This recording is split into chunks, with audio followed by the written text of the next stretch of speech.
Di pasar tradisional Pak Bayeng-Bayeng Makassar, harga cabai rawit saat ini dijual Rp80.000 per kilogram, yang sebelumnya hanya Rp40.000 per kilogram.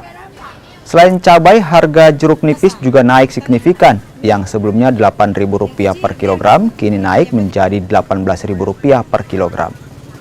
Bawang merah yang sebelumnya Rp25.000 per kilogram, kini naik menjadi Rp30.000 per kilogram. Pedagang mengaku tidak mengetahui pasti penyebab kenaikan harga, namun ini sudah terjadi sejak beberapa pekan terakhir. Sementara itu daya beli masyarakat normal dan tidak ada peningkatan. Rawit, cabai merah, itu saja. Kalau cabai rawit sekarang kena berapa tuh? 80. 80. Dari harga sebelumnya berapa?